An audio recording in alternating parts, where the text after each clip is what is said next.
Terima kasih kita ucapkan kepada Tuhan Yang Maha Esa pada hari ini, pada siang ini, karena kita masih diberi nikmat kesehatan, kekuatan untuk kembali kita mengajar di sekolah kita ini, yaitu di akhir pekan Sabtu.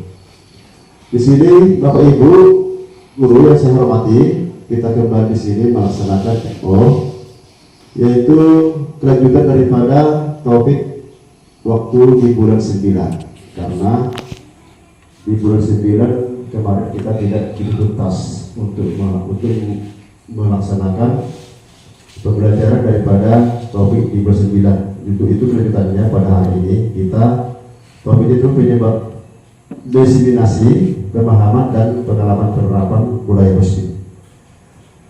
Bapak Ibu yang saya hormati, yang saya hormati juga untuk pengawas, pada hari ini kita kembali melaksanakan PO kelanjutan daripada bulan 9. Mungkin di bulan 9 ini, di awal bulan 9 hingga hari ini kita sudah banyak kemajuan dalam hal pembelajaran sekolah kita ini. Waktu itu di sini topiknya itu diseminasi pemahaman dan pengalaman penerapan budaya positif. Artinya di sini apa yang kita harus laksanakan, apa yang harus kita berikan pembelajaran kepada siswa kita tentang pengertian penerapan daripada budaya positif. Hal ini budaya ini tidaklah semestinya itu budaya dari nenek kita, tapi membudayakan kebiasaan kita di sekolah ini.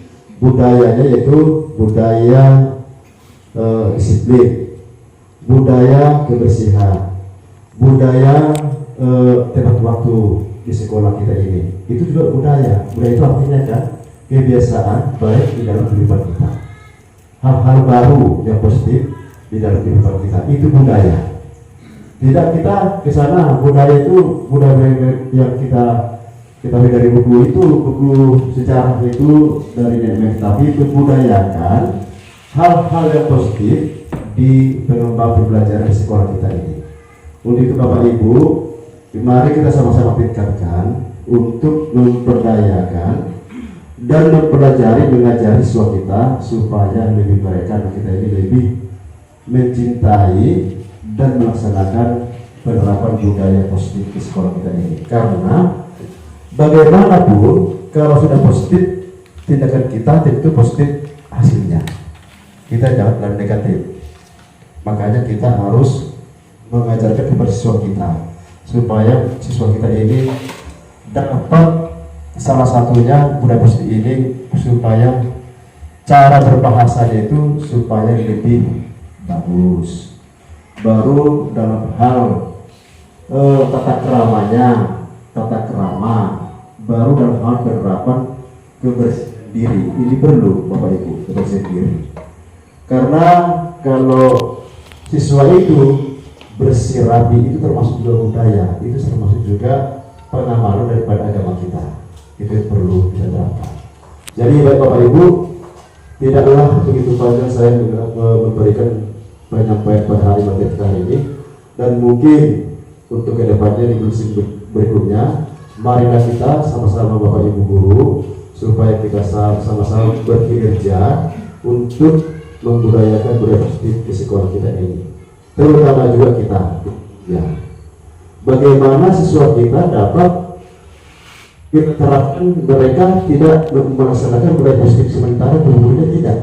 Ini karena kita kan paling utama. Salah satunya kita harus tepat waktu ke sekolah. Itu salah satu budaya positif. Baru kita hal-hal yang bagaimana yang kita bisa menambah pengalaman kita ini. Itulah demikianlah sedikit pemaparan Bapak masalah destinasi atau penyebaran penerapan budaya positif di sekolah kita ini. Baiklah, untuk itu saya sudahi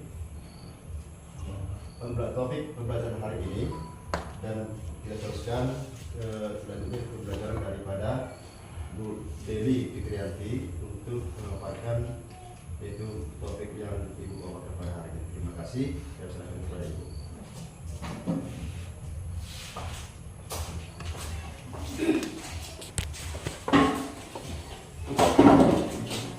Disconnected.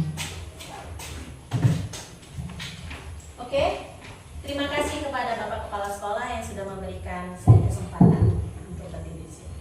Baik Bapak Ibu, Bismillahirrahmanirrahim. Assalamualaikum warahmatullahi wabarakatuh.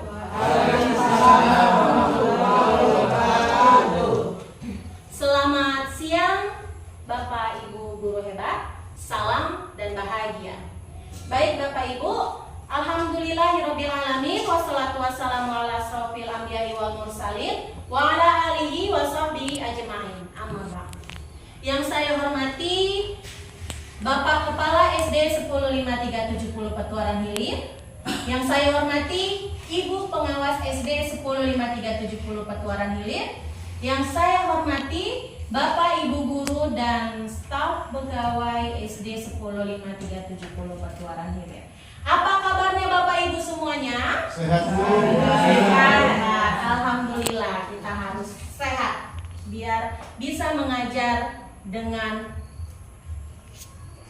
baik kepada anak kita ya Bapak Ibu. Oke, Bapak Ibu. Sebelumnya diucapkan terima kasih banyak kepada Bapak Ibu yang sudah berkenan untuk berada di kegiatan yang diselenggarakan ini, yaitu diseminasi pemahaman dan pengalaman penerapan budaya positif. Jadi kegiatan ini sebagai pemenuhan beban tugas Deli di pendidikan guru penggerak di angkatan 9 ya Bapak Ibu. Oke, kita mulai saja ya, tapi sebelum kita mulai, Deli mau bertanya. Kira-kira di sekolah kita ini apa ya budaya positif yang sudah kita laksanakan? Ibu ada yang mau menyampaikan? Oke, Bu Yuni. Baik Ibu, saya Bu Yuni. Saya akan memaparkan budaya positif yang ada di sekolah kami dan tercipta ini. Nah, kalau budaya-budaya positif yang ada di sekolah kami sudah banyak sekali melakukan praktik baik atau yang membudaya dan membiasakan itu dalam kegiatan sehari-hari. Nah, contohnya dalam kegiatan religius, kreasi, dalam kegiatan literasi, lalu untuk membiasakan membuang kebersihan kelas, membuang sampah pada tempatnya, membudayakan untuk religius untuk sholat duha berjamaah. Nah, seperti itu. Jadi selain itu juga kami membudayakan untuk budaya positifnya dalam hal stop bullying. Nah, itu juga harus dibudayakan juga di sekolah ini. Sekian dari saya, terima kasih. Oke. Terima kasih Bu Yuni. Jadi menurut Bu Yuni, kegiatan budaya positif di sekolah kita ini sudah dilakukan ya Bu, sholat duha dan kegiatan literasi dan lain sebagainya. Ada lagi yang mau menyampaikan Bapak Ibu? Oke, habis? Oke, kelihatannya tegang-tegang sekali ya Bu. Oke, kita bikin dulu ya Bapak Ibu. Oke, nah Deli mau buat games. Cluenya bumi itu bulat. Apa tadi cluenya Bapak Ibu? Bumi itu bulat. Oke, bumi itu bulat. Nah, kalau 1 tambah 0 itu sama dengan 0 ya. 1 tambah 0 itu sama dengan 1. 2 tambah 2 sama dengan 0. 3 ditambah 8 sama dengan 2. Oke, berarti udah paham ini ya. Ini hebat sekali. Selanjutnya 880 ditambah 5 sama dengan 880 ditambah 5. 805. Oke, 5. Iya, 8-nya, 0-nya 2 ya Bu. Ada 2 kali berarti 4 tambah 1 6. Oke, tepuk tangan buat guru. Oke Bapak Ibu, kita masuk ke materi ya. Sebelumnya Bu Yuni. Sebelum. Oke, setelah ini.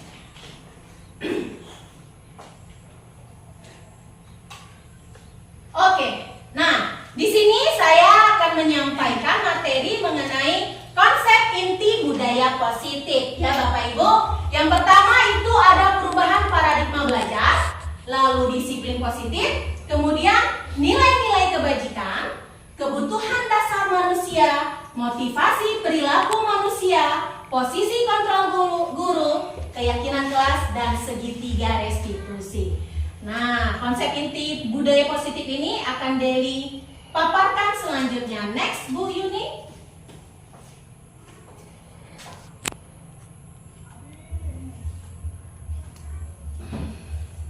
Oke, pembelajaran dengan paradigma baru. Seperti yang kita ketahui ya Bapak Ibu ya, kita sekarang sudah menggunakan kurikulum merdeka, paradigma baru. Ya Bapak Ibu, yang pertama itu ya paradigma baru yang pertama pembelajaran berdiferensiasi. Ada yang tahu nggak Bapak Ibu, apa sih pembelajaran berdiferensiasi itu?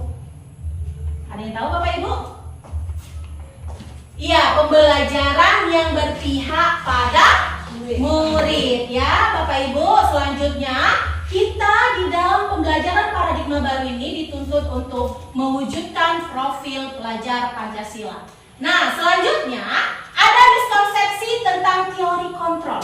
Jadi kita sebagai guru ya Bapak Ibu, selama ini kita mengalami miskonsepsi sebagai kontrol guru kita, kontrol kita terhadap murid. Yang pertama, ilusi guru mengontrol murid.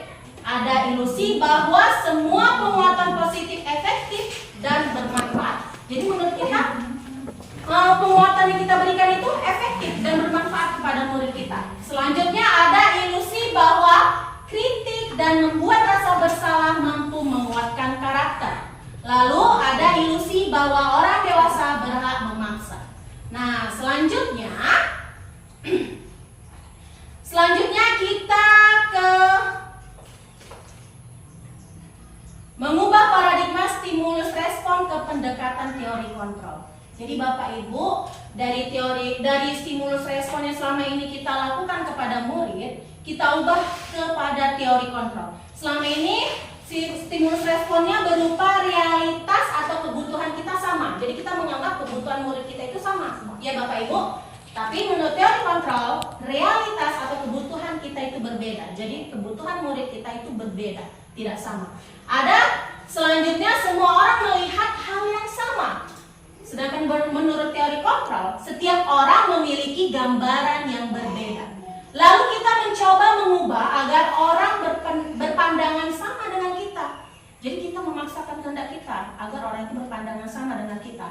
Padahal seharusnya kita mempunyai kontrol, yaitu kita berusaha memahami pandangan orang lain tentang dunia, tentang perbedaan. Ya Bapak Ibu, ada lagi perilaku buruk dilihat sebagai suatu kesalahan.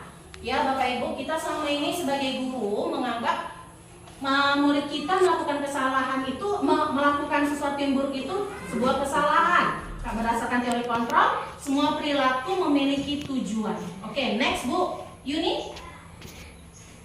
Selanjutnya kita ke disiplin positif. Jadi Bapak Ibu, disiplin ini berasal dari kata disiplina, yang artinya apa itu Bu? Iya, belajar.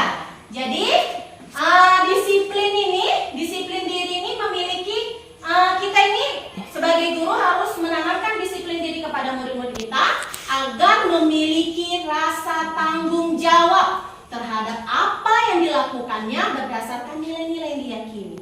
Nilai-nilai yang diyakini yaitu nilai-nilai yang sesuai dengan profil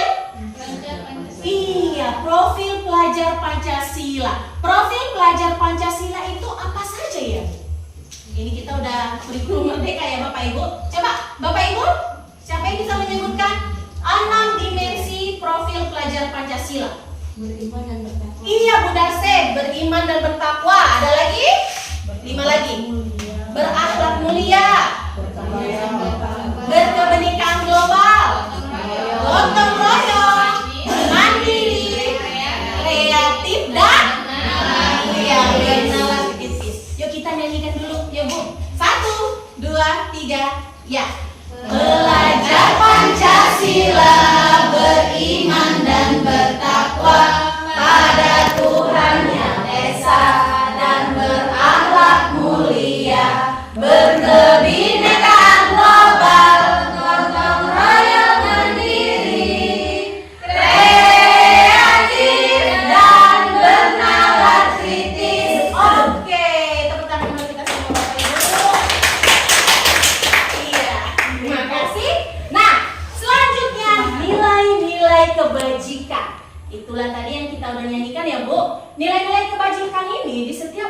organisasi atau institusi itu berbeda-beda.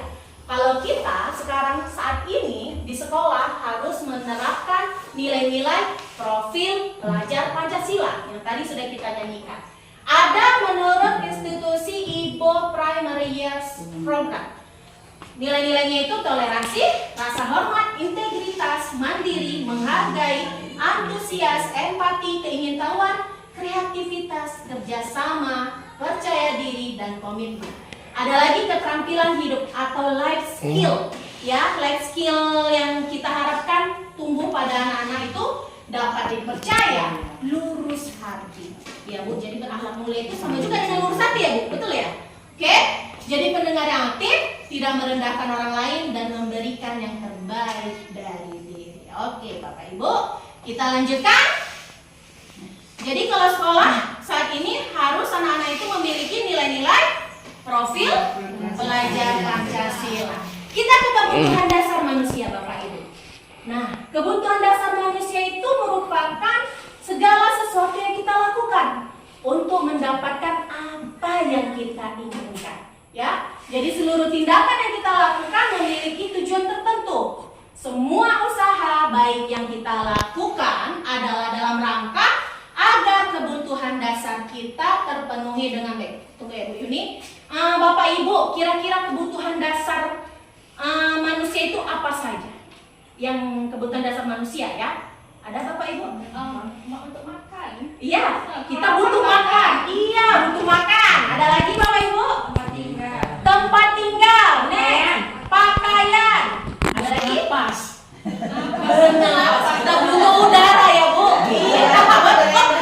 Iya, bernapas. Next Bu Yuni. Nah, inilah kebutuhan dasar manusia. Ada 5 ya Bapak Ibu. Yang pertama itu bertahan hidup. Lalu kita butuh kasih sayang dan rasa diterima. Benar tidak Bapak Ibu? Kita butuh kasih sayang tidak? Butuh ya Bapak Ibu. Apalagi Bapak Ibu, Pak Kepala Sekolah butuh kasih sayang Bapak? Enggak. Ada? Perlu ya Bu? Penguasaan. Iya, jadi kita butuh kasih sayang, butuh diperhatikan. Iya, Bu Romla, lanjut. Ada penguasaan. Penguasaan itu bentuknya apa? Harga diri.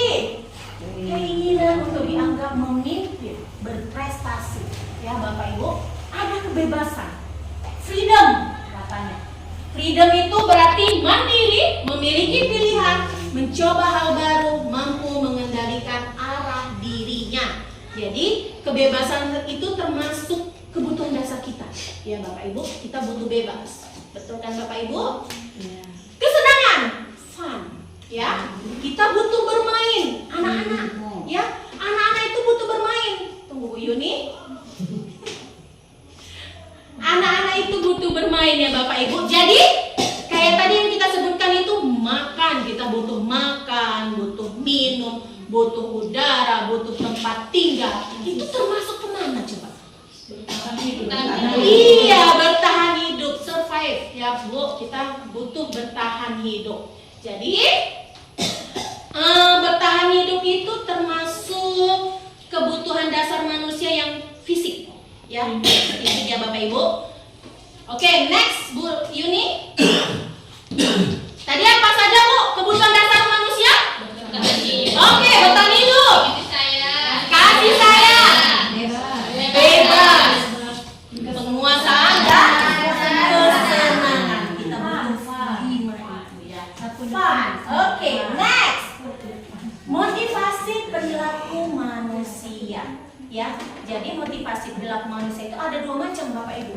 Yang pertama motivasi intrinsik dan motivasi ekstrinsik. Intrinsik berarti di luar atau di dalam diri? Di dalam ya, di dalam diri. Yang di luar dulu kita bahas. Motivasi ekstrinsik itu ada 2, yaitu untuk menghindari ketidaknyamanan atau hukuman. Benar tidak itu ya? Benar ya Bu? Selanjutnya untuk mendapatkan imbalan atau penghargaan dari orang lain. Jadi kita untuk ini lebih ke kalau kita mau berbuat baik ya Bapak Ibu, ya. Motivasi kita yang dari luar itu yang pertama untuk menghindari ketidaknyamanan atau hukuman. Kita takut dihukum nih, ya. Oke, satu. Baru kita ingin mendapatkan imbalan.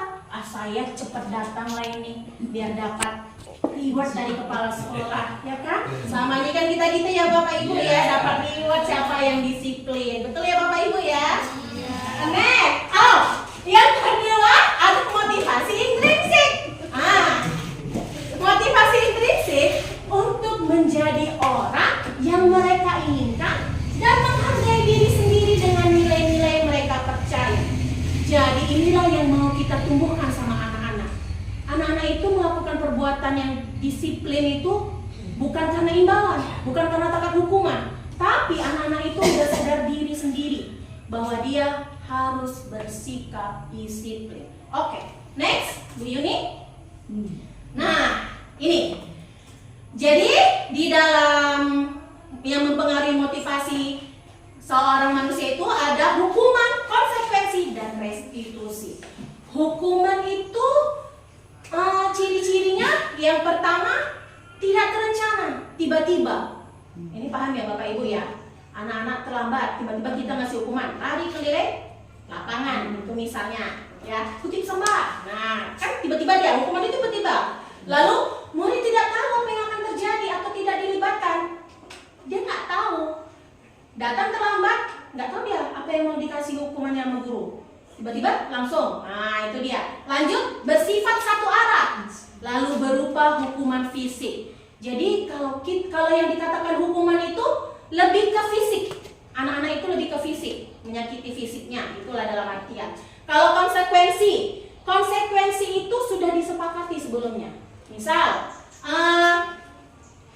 kalau tidak mengerjakan PR, nanti konsekuensinya, misalnya apa itu Bapak Ibu? Konsekuensi kalau anak tidak mengerjakan PR, mengerjakan tugas.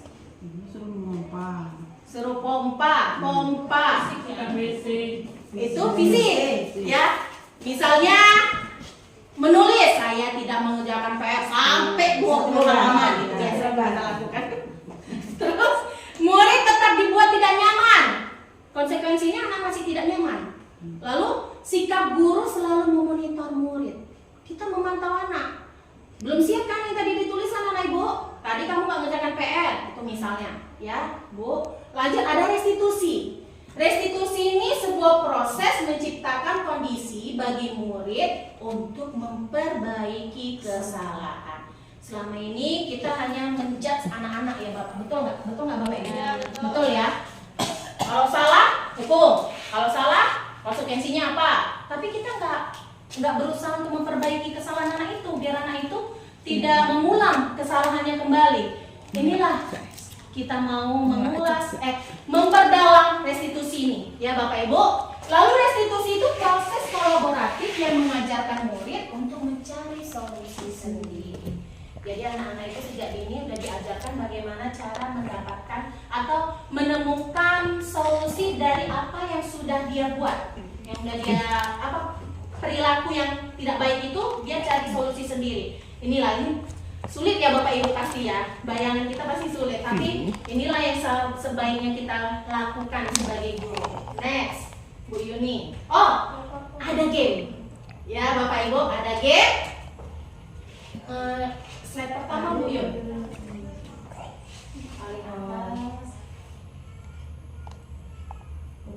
Nah, kita mau tahu nih, ini termasuk hukuman atau konsekuensi? Tadi hukuman fisik ya Bu. Oke. Bisa Bu Yuni? FN F5. Oke. Hukuman atau konsekuensi, ya. Yuk, Bu Yuni. Mencatat 100 kali di dalam buku kalimatnya, saya tidak akan terlambat lagi. Jadi anak-anak dibuat mencatat. Kira-kira itu termasuk hukuman atau sanksi? Hukuman. Coba kita lihat jawabannya. Sanksi, mencatat ya. Ya, dia tidak fisik, dia menulis ya. Tidak fisik. Oh, capek juga ya Bu. Ya, itu jawabannya sanksi. dia ya. Next. Lari mengelilingi lapangan basket 2 kali karena terlambat. Kira-kira apa? Hukuman. Kita cek. Iya, benar hukuman. Next. Membersihkan coretan yang dibuatnya di meja tulis. Sanksi. Coba kita cek. Iya, benar sanksi. Nggak fisik deh ya, Bu. Murid diminta untuk push up 15 kali. Hukuman. Coba. Oke, ingat. Hukuman tadi tiba-tiba fisik. Tiba-tiba ya. Next. Menggantikan kertas tugas teman yang telah dicoret-coret. Sanksi. Iya, betul. Next. Nih? Hukuman. Oke. Iya. Lanjut Bu Yuni, ada lagi? Oh, ada lagi. Bertelanjang kaki dulu.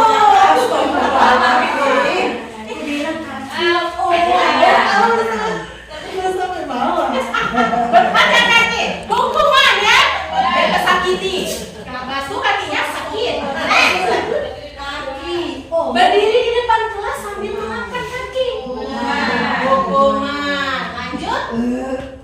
Ini? Sanksi. Iya, betul. Lanjut.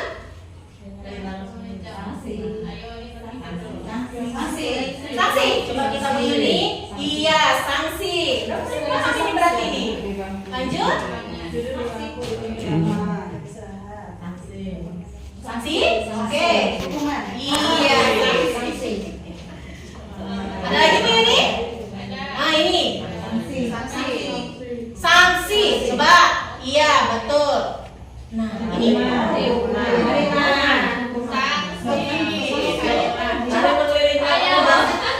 Lari mengelilingi lapangan basket 2 kali karena terlambat 10 menit untuk pelajaran PJOK. Ya, hukuman. Iya, hukuman tiba-tiba. Kalau ini udah disepakati sebelumnya. Iya, udah disepakati pas pelajaran PJOK. Terlambat, lari. Ya, oke. Next ini terakhir.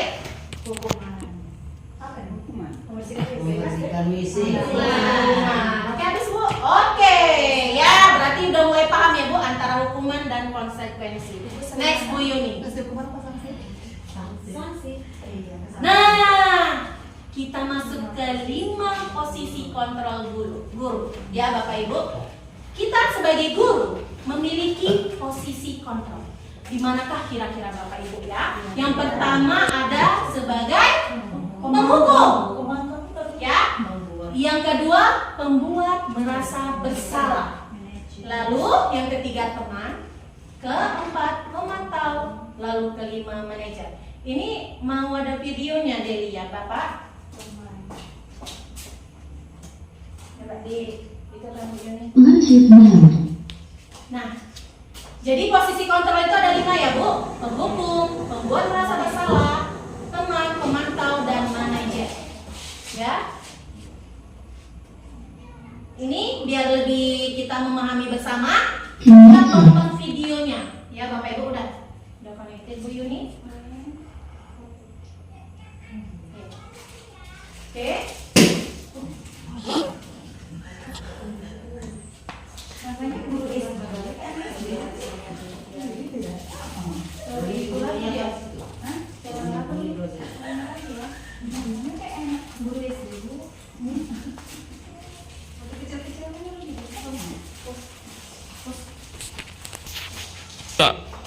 Oke Bapak Ibu, kita saksikan bersama ya Bapak Ibu ya.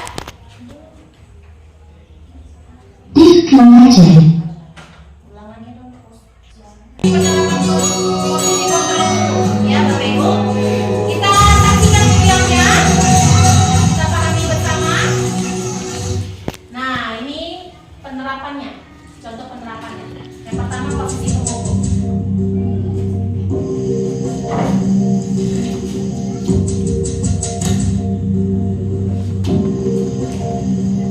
Naren,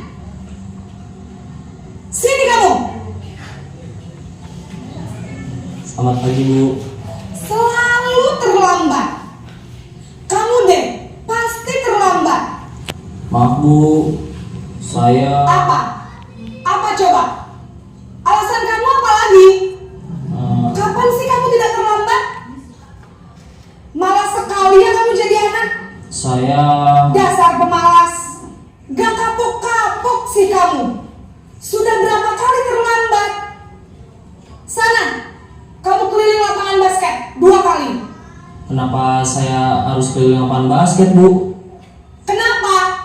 Kamu mau lawan ibu? Berani-beraninya jawab. Sudah terlambat, masih berani jawab pula. Sekarang, keliling lapangan basket 5 kali sekalian. Biar kapok. Cepat. Pergi sana ke lapangan basket. Posisi penghukum biasanya berbicara dengan nada tinggi, menghardik, menunjuk-nunjuk, menyakiti, dan menyindir. Hukuman bisa berupa fisik maupun psikis. Ibu dan bapak guru hebat. Dampak yang terjadi pada murid ketika guru berada pada posisi penghukum adalah murid cenderung akan memberontak, bahkan menyimpan dendam.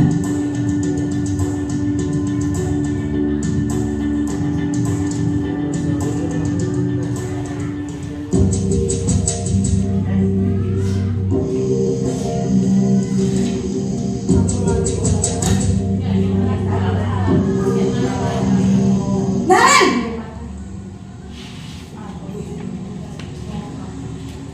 Selamat pagi Bu. Naren. Kamu kenapa terlambat lagi, nak? Ya Tuhan, Naren. Kamu senang ya bikin ibu susah ya? Kalau kamu terlambat lagi, nanti ibu yang ditegur bapak kepala sekolah, nak. Disangka ibu tidak bisa membina kamu. Duh, gimana ini? Maaf Bu, Duh Gusti Naren. Kamu suka ya kalau ibu ditegur bapak kepala sekolah? Terus, sekarang ibu harus tulis apa ini di buku absen? Ini kamu sudah sering terlambat loh. Ibu harus apa coba? maaf Bu, maaf sekali. Ya sudah, lain kali jangan bikin ibu susah lagi ya nak ya. Ibu tidak akan kuat lagi kalau kamu begini terus. Bisa jantungan kalau ibu ditegur bapak kepala sekolah. Sana cepat ke kelas. Maaf ya Bu, maaf sekali. Posisi pembuat rasa bersalah berbicara dengan nada tenang, cenderung lembut. Namun kata-kata yang diutarakan membuat murid merasa menjadi orang yang gagal, memandang buruk dirinya sendiri, merasa tidak berharga, dan tidak sanggup membahagiakan orang lain. Ketika guru mengambil posisi pembuat rasa bersalah, murid akan menganggap dirinya yang bersalah dan ia akan menyimpan emosi negatif tersebut di dalam dirinya.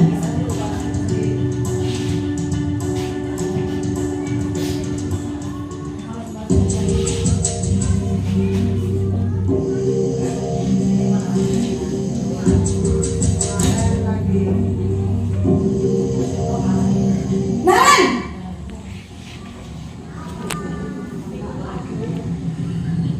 Selamat pagi Bu. Wah, sudah jam berapa ini nak? Terlambat lagi ya sayang. Iya Bu, habis ibu saya lupa membangunkan saya Bu. Kamu malah menyalahkan ibu kamu. Kamu bukannya anak yang larinya paling kencang. Kok terlambat sih? Iya Bu, saya memang terlambat bangun tadi. Jadi biarpun saya lari kencang, tetap gak kekejar Bu. Ya sudah sana. Nanti lain kali larinya lebih kencang lagi ya. Biar gak terlambat lagi. Bikin seneng ibu. Demi ibu. Bisa kan? Bisa lah Bu. Ya sudah sana masuk kelas.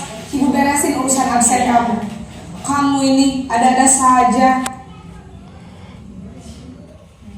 Dalam posisi teman, guru berbicara dengan nada suara ramah, akrab, cenderung bersenda gurau untuk menjaga suasana tetap santai. Murid akan merasa senang, aman, dan akrab dengan guru. Identitas yang tercipta adalah identitas sukses atau berhasil. Namun, Perlu diingat, karena ini masih dorongan eksternal, maka ada faktor ketergantungan dari murid kepada orang tertentu. Di sini guru absennya, sehingga di lain waktu murid bisa berperilaku baik, namun hanya kepada orang-orang tertentu saja.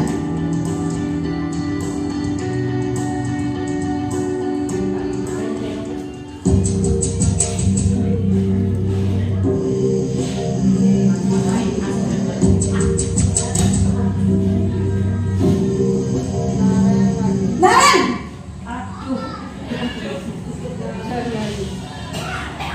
Selamat pagi Bu.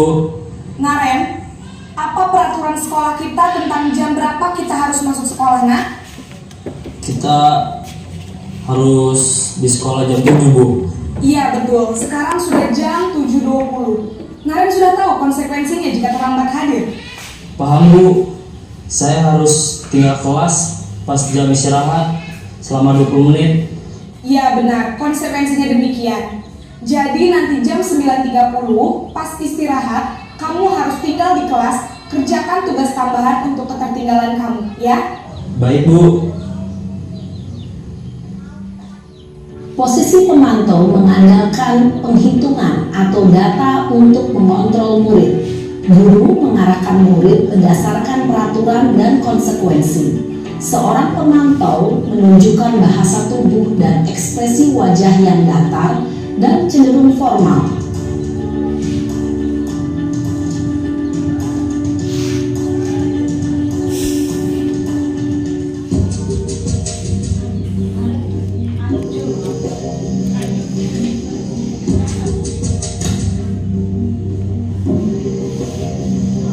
Naren!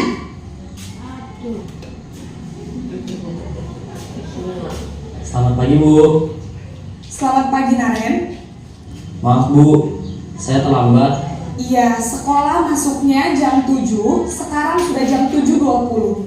Jadi sekarang bagaimana ini Naren? Maaf Bu, saya lupa setel alarm saya semalam. Baiklah, menurut kamu, keyakinan sekolah yang mana yang perlu kamu tingkatkan?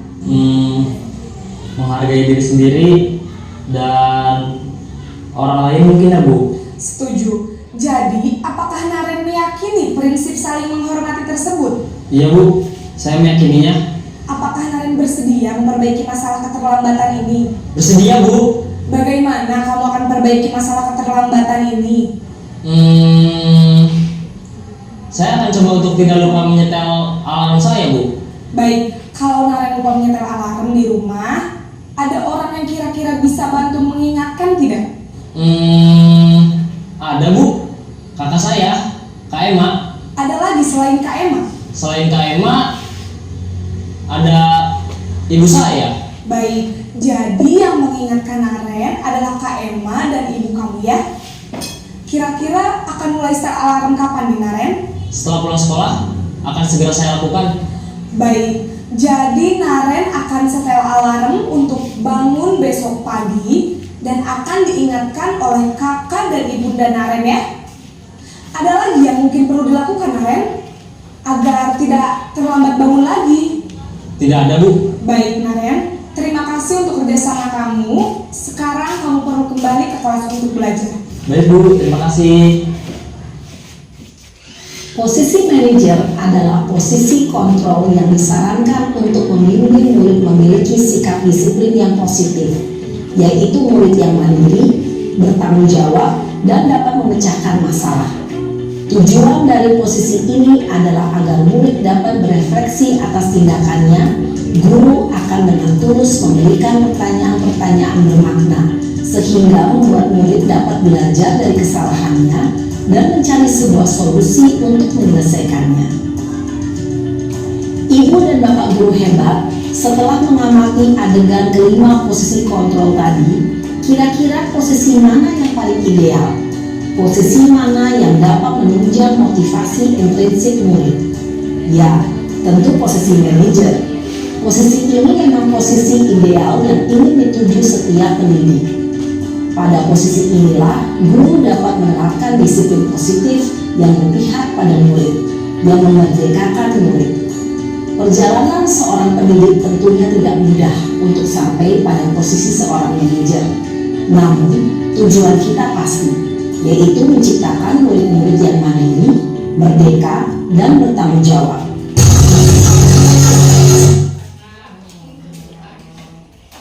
Jangan Pak Udi. Oke, Bapak Ibu. Ya, tadi kita udah melihat ya Bu, praktek dari posisi penghukum, apalagi pembuat rasa bersalah, teman, atau pemantau, iya manajer. Dan posisi yang paling tepat seharusnya kita lakukan adalah manajer. Sekarang pertanyaan Dewi. Coba selama ini kita sebagai guru berada di posisi mana? Pemantau. Bu Hedi? Karena saya kalau saya pemantau, karena seperti contoh sholat duha saja, itu saya hukuman kalau tidak sholat maka hukumannya tulis 3 halaman atau kamu baca istighfar, saya gitu. Konsekuensi berarti ya Bu? Konsekuensi adalah pemantau, ada beberapa perlengkapannya. Oke, berarti Bu Hendy sudah menerapkan sebagai posisi pemantau yang sebelumnya sudah melakukan kesepakatan ya Bu? Oke, ada lagi Bapak Ibu? Oke, Bu Hendy saja. Kalau Deli jujur, ya, kalau saya selama ini sebagai penghukum. Itu jujur aja kita Bapak Ibu ya. Kalau Deli selama ini sebagai penghukum. Jadi dengan setelah Deli mengikuti guru penggerak ini, belajar untuk berada di posisi manajer. Tapi itu ya bertahap ya Bu, pelan-pelan. Kadang manusia itu pun kan ada salahnya ya Bapak Ibu ya. Oh lupa, nanti penghukum tiba-tiba gitu. Tapi selama ini Deli masih berada di posisi penghukum ya Bapak Ibu. Next, posisi kontrol apakah aku? Coba, saya kecewa sekali dengan kamu. Kira-kira posisi yang mana? Pembuat merasa bersalah. Ya, benar ya Bapak Ibu, setuju? Setuju. Next, Bu Yuni. Kamu tidak pernah benar melakukannya. Penghukum ya. Oke, next. Kamu tidak pernah benar melakukannya. Selanjutnya, apa rencanamu untuk menyelesaikan masalah ini? Manajer. Berarti udah mulai is the best. Semoga guru-guru di SD 105-370 Petuaran Hilir bisa mencapai di posisi manajer. Amin. Oke Bu Yuni, next. Keyakinan kelas. Nah, sebagai posisi manajer, kita harus membuat terlebih dahulu keyakinan kelas. Keyakinan kelas itu apa ya? Kira-kira Bapak Ibu yang menurut Bapak Ibu ada yang tahu? Supaya nyaman di kelas. Ya supaya nyaman di kelas. Berarti kalau kita supaya nyaman di itu kelas, sebelumnya itu selain keyakinan kelas harus ada apa di dalam kelas itu? Peraturan. Oke. Jadi keyakinan kelas ini seperti peraturan, ya Bapak Ibu. Tapi sudah dirubah kalimatnya menjadi keyakinan kelas. Misalnya peraturannya anak-anak tidak boleh membuang sampah di dalam kelas, ya Bapak Ibu, tidak boleh membuang sampah di dalam kelas. Itu kalimat negatif atau positif kira-kira Bapak Ibu? Negatif. Positifnya harusnya bagaimana? Buanglah sampah pada tempatnya. Oke, tadi kalimat negatif peraturannya tidak boleh membuang sampah di dalam kelas. Kita ubah ke kalimat positif, buanglah sampah pada tempatnya. Nah, keyakinan kelasnya. Kira-kira nilai apa yang ingin dicapai agar anak buang sampah pada tempatnya? Kebersihan terjaga. Itulah keyakinan kelas. Kebersihan. Nah, tanggung jawab, disiplin, jujur, apalagi kira-kira yang ingin dicapai biar anak itu mencapai nilai-nilai kebajikan. Ya, jadi keyakinan kelas itu berupa nilai-nilai kebajikan. Kalau misalnya profil pelajar Pancasila, ya anak-anak diminta untuk mandiri, kreatif. Jadi sebelum menjadi keyakinan kelas, tahapannya kita harus membentuk peraturan kelas terlebih dahulu, ya Bapak Ibu. Ya, Mengapa bukan peraturan kelas katanya? Jadi awalnya berasal dari peraturan kelas, lalu diubah ke kalimat positif, lalu menjadi keyakinan kelas. Jadi di dalam kelas itu keyakinan kelas, peraturannya buanglah sampah pada tempatnya. Keyakinan yang ingin dicapai anak itu agar anak menjadi bersih, menjaga kebersihan. Itulah keyakinan kelas. Oke, next, Bu Yuni. Oke, nah, pembentukan keyakinan kelas. Yang pertama itu bersifat abstrak, kebersihan, ya. Lalu berupa pernyataan universal, menyeluruh. Kebersihan itu banyak ya Bu, bukan hanya buang sampah pada tempatnya. Apalagi kira-kira yang biar anak-anak itu di kelas itu bersih. Apalagi kebersihan diri, yang ingin dicapai kebersihan kelas, kebersihan diri. Misalnya di dalam kelas ya Bapak Ibu ya. Jadi universal, menyeluruh dia. Tidak hanya buang sampah, itu maksudnya. Ya Bu. Next, dibuat dalam pernyataan positif. Harus positif dia. Lalu sedikit saja agar mudah diingat. Menjaga kebersihan, ya. Lalu sesuai dengan kondisi kelas dan sekolah sehingga mudah diterapkan. Kemudian semua warga sekolah atau warga kelas dilibatkan saat membuat keyakinan kelas. Selama ini kita membuat peraturan bersama murid atau kita sudah menentukan Bapak Ibu? Kita sendiri ya, sudah kita tempel tuh, ya kan? Ya seperti, oh ya seperti ini contohnya, guru yang mencari. Jadi kalau dalam pembentukan keyakinan kelas ini kita bersama-sama murid, ya. Jadi nanti kita praktekkan ya Bu. Nanti nanti Deli buat, nanti Deli bagi ke Bapak Ibu biar terbentuk itu keyakinan kelas. Jadi namanya nanti diubah menjadi keyakinan kelas, ya. Oke, next Bu Yuni. Nah, kita masuk ke segitiga restitusi. Jadi untuk mencapai motivasi intrinsik di dalam diri anak untuk dengan sadar diri untuk melaksanakan disiplin diri, kita bisa melakukan tahapan segitiga restitusi, Bapak Ibu. Ya, jadi tadi restitusi biar anak itu berusaha mencari solusi sendiri dari kesalahan yang sudah dibuat ya. Itu dia masuk segitiga restitusi. Tahapannya yang pertama menstabilkan identitas, lalu validasi tindakan yang salah, kemudian menanyakan keyakinan. Jadi segitiga restitusi ini merupakan suatu proses dialog yang dijalankan oleh guru agar dapat menghasilkan murid yang mandiri dan bertanggung jawab. Jadi tujuan kita saat ini ingin menjadikan murid kita menjadi murid yang mandiri dan bertanggung jawab. Itu tugas kita sebenarnya ya Bapak Ibu, untuk mencapai murid yang mandiri dan bertanggung jawab. Nah, selanjutnya Bu Yuni. Nih, penjelasannya yang pertama adalah tahap menstabilkan identitas. Ya Bapak Ibu, berdasarkan prinsip membuat kesalahan adalah bagian dari proses pembelajaran. Jadi kesalahan yang dilakukan oleh murid itu merupakan sebagai proses pembelajarannya untuk menjadi orang yang lebih baik lagi. Nah, ini contoh kalimat yang bisa kita gunakan.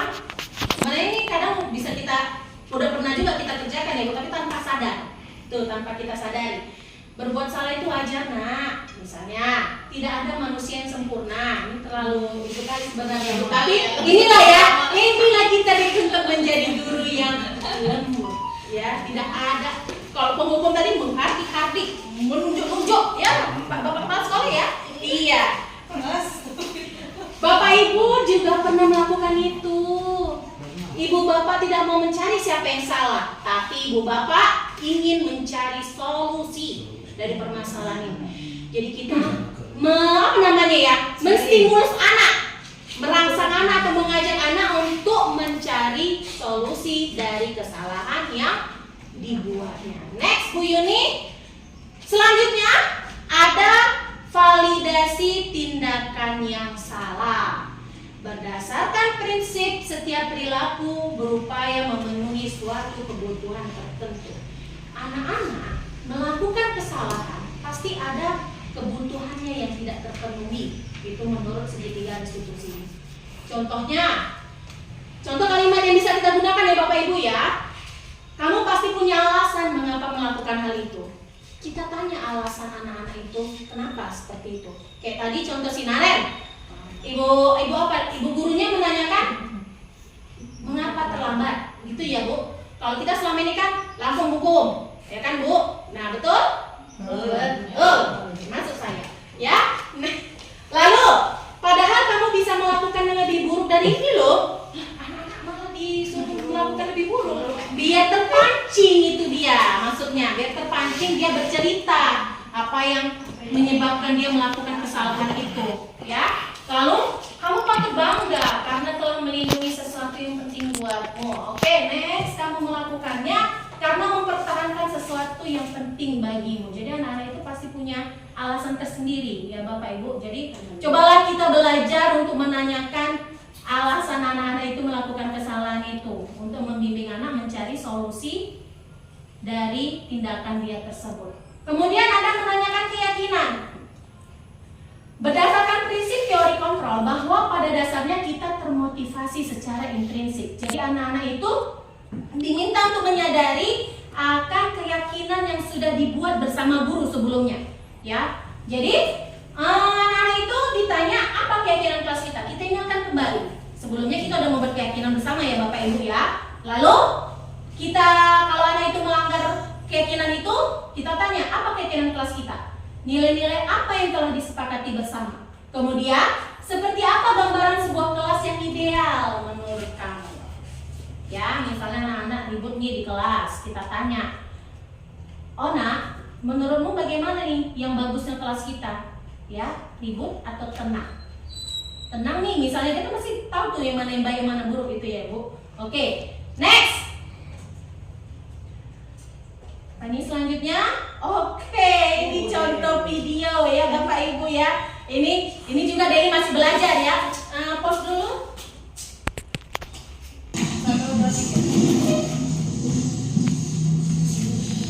Begini Jupiter, Ibu perhatikan belakangan ini kamu seringkali tidak mengerjakan tugas yang Ibu berikan kepada kamu.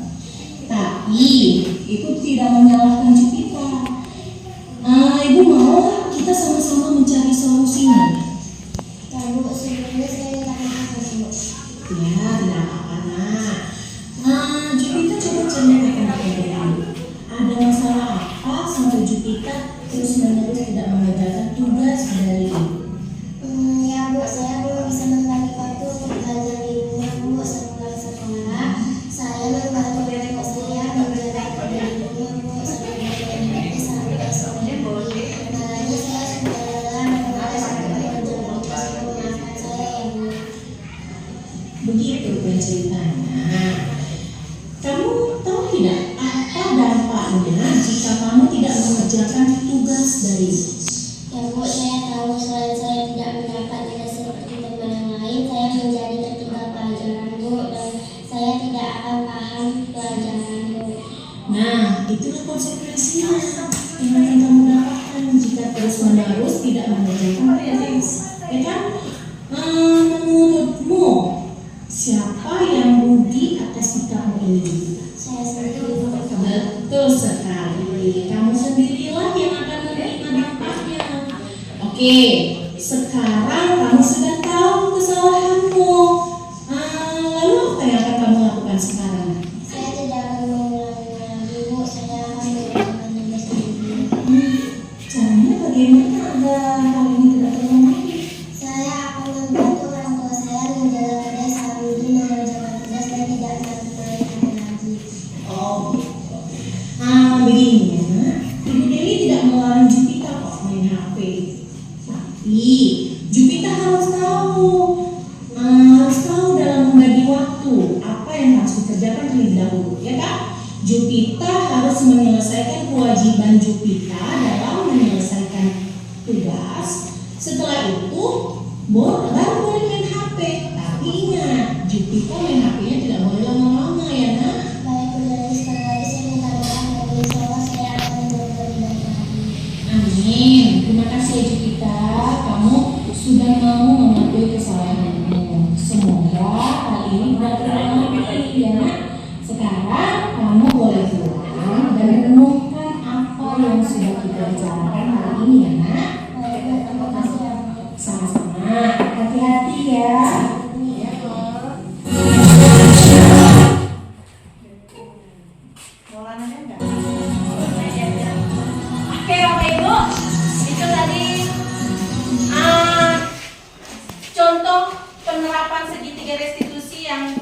Deli coba untuk praktekkan ya Bapak Ibu.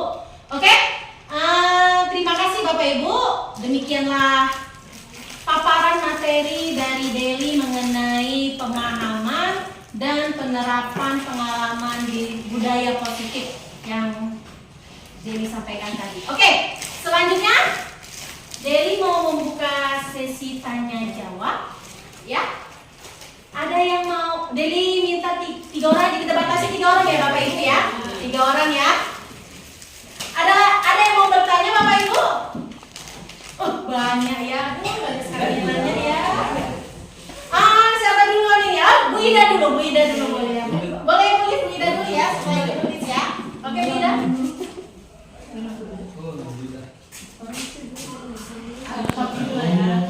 Nggak apa-apa Bu, duduk aja. Tadi kan diterangkan tadi dalam konsep budaya positif ada poin terakhir itu segitiga restitusi ya. Nah, segitiga restitusi itu kan ada 3 tahapan. Menstabilkan identitas, validasi tindakan yang salah, dan yang terakhir menanyakan keyakinan. Nah, yang mau saya tanyakan, apakah segitiga restitusi tadi itu harus kita laksanakan secara berurut dari yang pertama menstabilkan, validasi, terakhir atau menanyakan keyakinan? Apakah berurut atau boleh mana dulu gitu? Oke. Terima kasih Bu Ida atas pertanyaannya. Bu Ida bertanya apakah segitiga restitusi itu harus berurut, harus dari menstabilkan identitas, validasi tindakan yang salah, atau meyakinkan keyakinan kelas. Ini kalau menurut Deli ya Bu Ida, segitiga restitusi ini bisa dilakukan tidak berurut. Kenapa? Bisa saja kita secara refleks nanya dulu, nah keyakinan kelas kita apa ya nak? Terus kamu tadi melakukan apa? Itu berarti menstabilkan identitas ya Bu. Baru selanjutnya bisa kita validasi tindakan yang salah dulu. Nah tadi kamu melanggar apa? Kenapa? Kan bisa juga kita gitu ya Bu. Jadi kita sepakati tahapan segitiga restitusi itu bisa dilakukan tidak berurutan. Oke, Bapak Ibu? Bagaimana Bu Ida? Ya, cukup bisa dipahami. Terima kasih. Oke, terima kasih Bu Ida. Selanjutnya Bu Ida, Bu Lis Giana. Baik, terima kasih. Assalamualaikum warahmatullahi wabarakatuh. Waalaikumsalam warahmatullahi wabarakatuh. Nama saya Listiana. Saya mau menanyakan tentang apa sih hubungannya budaya positif dengan motivasi belajar murid. Nah itu saja, terima kasih. Oke, terima kasih Bu Listiana. Hubungan antara budaya positif dengan motivasi belajar murid. Kalau budaya positif tadi misalnya kita membuat kelas kita itu aman, nyaman, dan tentram. Jadi hubungannya itu dengan kita membuat atau menciptakan budaya positif di kelas kita. Anak-anak itu akan termotivasi belajarnya. Misalnya mereka lebih lebih bisa mengekspresikan dirinya. Kalau dia enak di sekolah itu, dia bisa menyalurkan bakatnya. Jadi yang tadinya dia tidak nampak bakatnya atau ya kreativitasnya pun tergali ya Bu. Motivasi belajarnya itu untuk mengembangkan kreativitasnya dengan sudah tercipta budaya positif di sekolah, nantinya kreativitas anak itu akan semakin berkembang. Itu dari saya Bu Lis. Bagaimana Bu Lis? Ya, terima kasih Bu. Oke, terima kasih ya Bu Lis sudah diterima. Ada lagi? Satu lagi? Sudah Bu. Oke, Bu Ras. Ya. Saya mau bertanya Bu, Ya. bagaimana cara sekolah itu menumbuhkan budaya positif? Bagaimana cara sekolah itu menumbuhkan budaya positif? Ya, ini dari kaitan dengan materi Deli ya Bu. Bagaimana cara kita menumbuhkan budaya positif itu? Yang pertama kita harus tahu dulu nih disiplin positif. Kita harus menciptakan disiplin positif yang ada di sekolah kita agar anak-anak itu termotivasi secara intrinsik. Itu yang pertama ya Bu Ros. Selanjutnya kita harus tahu harusnya kita berada di posisi mana. Yang tadi ada berapa tadi posisi kontrol dulu? Ada 5 ya Bapak Ibu. Yang paling Yang paling diharapkan sebagai guru kita berada di posisi manajer. Itu sebagai posisi manajer agar tercipta budaya positif itu tadi. Lalu kita membiasakan diri kita untuk memecahkan masalah dari setiap murid kita itu dengan melakukan tahapan segitiga restitusi. Itu dari saya, Bu Ros. Bagaimana, Bu Ros? Cukup, Bu Ros? Oke, alhamdulillah bisa diterima ya. Oke, Bapak Ibu, terima kasih atas antusiasnya, partisipasinya di kegiatan diseminasi pemahaman dan penerapan budaya positif yang sudah dilakukan hari ini. Semoga kedepannya kita bisa mencapai budaya positif di sekolah kita. Amin, amin ya rabbal alamin. Makasih Bapak Ibu, demikianlah presentasi dari Deli akhiri dengan wabillahi taufiq wal hidayah. Assalamualaikum warahmatullahi wabarakatuh. Waalaikumsalam warahmatullahi wabarakatuh. Tepuk tangan buat kita semua.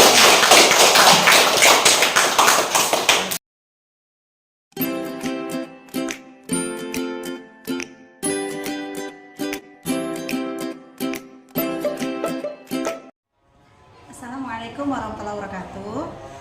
Saya Hendieni. Saya sebagai guru agama Islam dan mengajar di SD Negeri 105370 Petualang Hilir. Saya sendiri ingin menjelaskan tentang pengalaman saya kemarin itu ketika saya mendengarkan penjelasan dari Bu Deli Fitrianti tentang pentingnya kita dalam penerapan disiplin positif. Perlu kita ketahui bahwasanya ketika saya mendengarkan apa itu disiplin positif, bahwasanya disiplin positif itu adalah untuk menerapkan kepada diri kita agar kita sebagai seorang pendidik atau sebagai orang dewasa ketika kita sedang menghadapi murid yang misalnya dia melanggar peraturan dan sebagainya, kita sebagai guru itu tidak dibenarkan untuk memberikan hukuman seperti fisik misalnya. Jadi di sini dalam disiplin positif ini kita sebagai guru itu diharuskan untuk bisa mengajak anak untuk mencari solusi. Bagaimana cara anak tersebut dalam mengatasi solusi dia itu tersebut. Namun jujur saya akui, ketika saya belum mendengarkan penjelasan dari Bu Deli, saya adalah seorang guru yang memberikan kepada anak dengan cara hukumannya atau pemantauan. Setelah saya pikir-pikir, saya mau dia penjelasan, ternyata sebagai seorang guru ketika kita menghadapi murid atau mengetahui murid itu melakukan kesalahan, kita sebagai guru harus mengarah ke yang manajerial. Kita minta ke anak itu, apa masalahnya nak? Kenapa misalnya kamu datang terlambat nak? Bagaimana? Jadi bagaimana solusinya supaya kamu misalnya tidak datang terlambat lagi? Jadi ketika anak sudah mengetahui, oh Bu, saya ternyata Bu bangunnya kesiangan. Jadi kita tanya, bagaimana cara kamu nak agar bangun tidak kesiangan? Maka dia menghidupkan alarm misalnya seperti itu. Dengan anak mengetahui solusi terhadap diri dia sendiri, maka dia mempunyai tanggung jawab. Oh aku harus bisa nih bertanggung jawab karena aku sudah berjanji sama guru akan misalnya datang tidak terlambat lagi misalnya. Jadi intinya, ini disiplin positif ini dibuat agar tidak terjadi pada tahun-tahun yang lalu sudah kita ketahui bahwasanya ada anak yang jadi melakukan pelanggaran, misalnya datang terlambat, diberi hukuman fisik. Ini tidak dibenarkan. Gitu.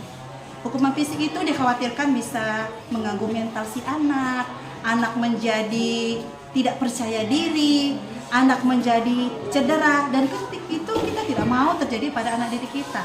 Jadi pedagogik dia berpendapat dan dia ingin membuat disiplin positif ini diterapkan di sekolah-sekolah kita. Dengan adanya disiplin positif ini, maka diharapkan anak-anak mempunyai karakter tanpa ada hukuman. Gitu. Anak ini mempunyai karakter, dia bisa mempunyai bertanggung jawab terhadap diri sendiri, bisa menghargai diri sendiri, bisa menghargai orang lain, dan bisa dia ini mempunyai efek jangka panjang terhadap diri dia. Jadi dia tidak berhenti sampai di situ aja. Dan dengan adanya disiplin positif ini diharapkan anak-anak terbentuk karakter yang mental yang kuat untuk bisa menghadapi masa-masa yang semakin hebat, yang semakin luas masalah terjadi di mana-mana. Jadi itu saja mungkin yang saya pahami tentang disiplin positif. Dan saya ucapkan terima kasih. Itu saja penyampaian dari saya. Assalamualaikum warahmatullahi wabarakatuh.